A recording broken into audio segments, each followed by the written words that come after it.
When life throws us for a loop, it's easy for our routines to get out of whack. So today I'm going to share some tips to help you plan and organize your life. And this video was brought to you by Adobe Acrobat. Hi, it's Tasha with One Big Happy Life, and we help you find balance, build wealth, and live happy. Everything that you need to create the life that you want.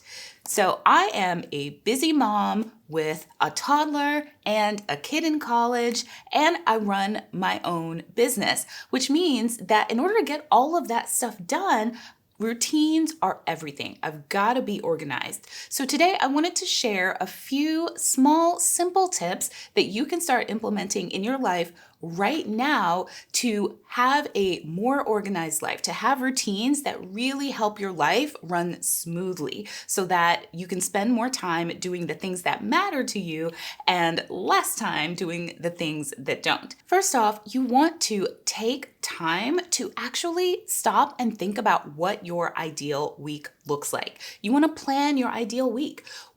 How do you want to spend your days? What things do you want to accomplish on which days? That helps you be more intentional with your time. So you're making sure to fit in the things that you really want to do and the things that you need to do.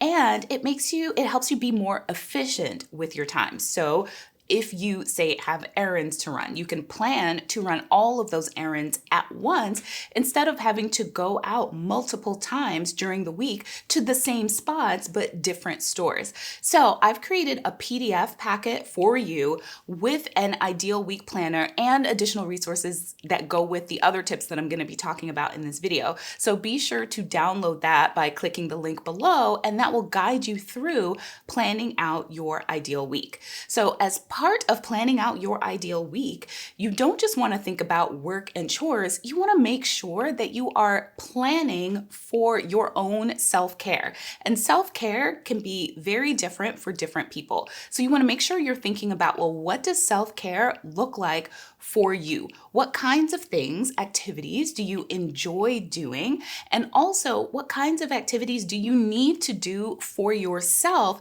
to show up as your best self every day? And some of those very easy, simple, healthy habits include going to bed on time.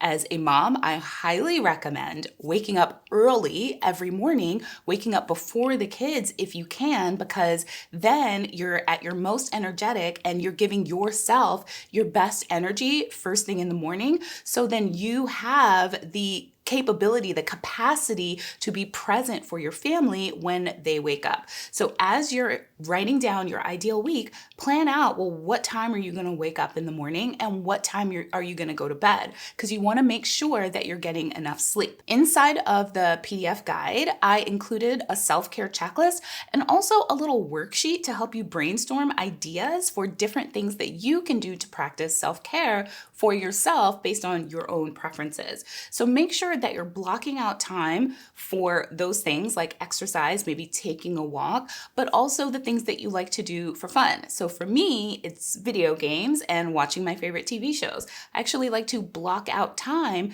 for those things. That way I know that my schedule includes things that are just for me, things that I really enjoy doing. I also block out time to spend with Joseph, to spend with the kids, and yes, to also spend working on my business. And that just helps me feel more organized because I can look at my schedule and see that it includes the things that are really important to me. So I know that I've prioritized those things up front. Now, more of us are working from home than ever before. Plus, we have our kids at home too who are homeschooling. And what does that mean? A lot more paper clutter than what we're used to. So you also want to take some time to declutter and organize your papers, especially your workspace. You want to keep that clean so that you can be productive. And a really simple way to take care of all of that paper clutter is to scan your documents using Adobe Scan as soon as they come in. That way you can file them away, digitize them, and then get rid of that paper clutter like clockwork so it doesn't pile up and start to feel overwhelming to deal with. Here's how Adobe Scan works. It's a free app that lets you scan documents on the fly and converts them into PDFs. It also turns paper forms into interactive digital documents so you can easily fill out, sign, and share them. It's simple to use and makes it so much easier to balance work and personal life at home.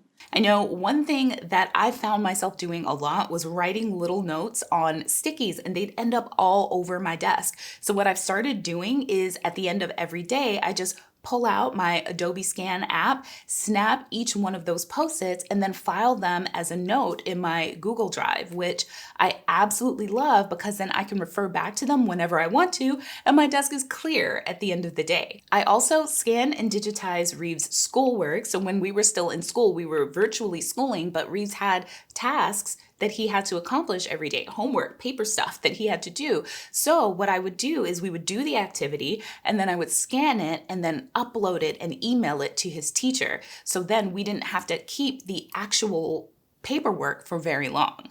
Scanning and digitizing our documents has made a huge difference in how clean and organized our house feels on a daily basis. So I highly recommend it. Another tip that's really helping my family, especially right now, is that we sat down and had a meeting as a family to talk about our routines and our household responsibilities. So we put together a list of all of the chores that needed to be done inside of the house on a daily basis, a weekly basis, and a monthly basis. And we sat down as a family and decided who was going to be responsible for what, because you can't do everything. Every person in your family should contribute to the upkeep of the household. And so by having a family meeting and sitting down and discussing it together, everyone feels invested. And it takes some of the weight off of your shoulders because you're not the one dictating to everyone what needs to be done and following up with everyone to make sure that they followed your plan. You're actually sitting down and collaborating together as a team. And that way, each person is able to take responsibility for their specific tasks within the house. To make this super easy for you and your family to implement, I've included a chore checklist in the PDF packet. So use that as a jumping off point for having the conversations with your family and make sure that you include any additional tasks that are unique to you and your household. And my last tip for you is to embrace imperfection. It's going to take you time to figure out your new routines and what's going to work for the way that your life looks right now. And that's okay. It's a matter of trial and error, figuring out what systems to put in place to make sure that your life can continue to run smoothly and that you can continue to thrive no matter what life throws at you.